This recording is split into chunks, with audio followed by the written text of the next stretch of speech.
Assalamualaikum warahmatullahi wabarakatuh. Saya Kadek Dwi Cahya Nurhadinata akan menjawab pertanyaan-pertanyaan yang telah diberikan sebelumnya. Langsung saja dimulai dari pertanyaan pertama, yaitu perbedaan grid computing dengan komputasi paralel. Grid computing adalah teknik komputasi yang melibatkan banyak komputer yang terdistribusi secara geografis untuk menyelesaikan suatu masalah komputasi berskala besar. Sedangkan parallel computing adalah teknik melakukan komputasi secara bersamaan dengan memanfaatkan beberapa komputer secara bersama-sama. Kemudian perbedaannya, yang pertama adalah grid computing bersifat heterogen, yang berarti seluruh resource-nya berasal dari bermacam-macam resource yang berbeda-beda ataupun bisa juga homogen. Sedangkan parallel computing memiliki sifat yang homogen, yang berarti seluruh resource-nya digunakan merupakan resource yang sama. Selanjutnya adalah grid computing terdiri dari beberapa cluster, sedangkan parallel computing terdiri dari satu cluster saja. Dan perbedaan yang terakhir, grid computing pembagian job execution-nya antara resource-nya tidak harus sama. Berbeda dengan parallel computing yang pembagian job execution-nya harus sama.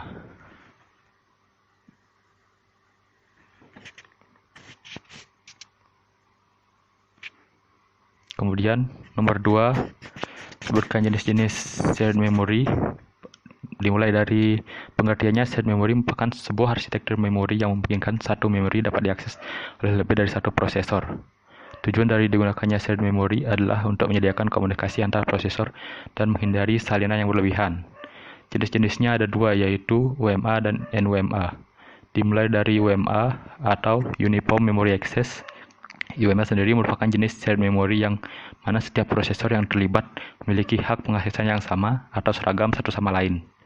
Waktu akses pada model UMA tidak bergantung pada prosesor mana yang membuat request.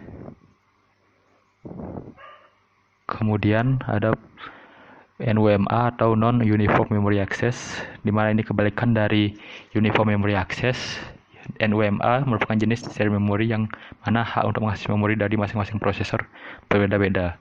Dan waktu akses memori pada model NUMA ini bergantung pada lokasi memori terhadap prosesor yang melakukan akses. Lanjut kemudian pertanyaan terakhir, yaitu tentang hybrid memory. Hybrid memory sendiri merupakan jenis arsitektur memori yang merupakan gabungan dari komponen pada shared memory dan juga dari distributed memory.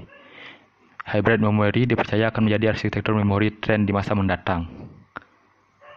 Adalah komponen dari shared memory adalah yang digunakan adalah komputer SMP koheren yang berfungsi membuat prosesor pada mesin SMP memiliki akses global terhadap memori yang ada pada mesin. Sedangkan komponen pada distributed memory yang digunakan pada hybrid memory adalah jaringan komputer SMP.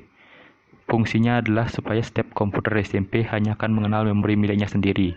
Hal ini membuat pemindahan data dari satu komputer ke komputer lainnya memerlukan adanya komunikasi jaringan. Itu semua, ketiga pertanyaan telah terjawab. Sekian dari saya, terima kasih.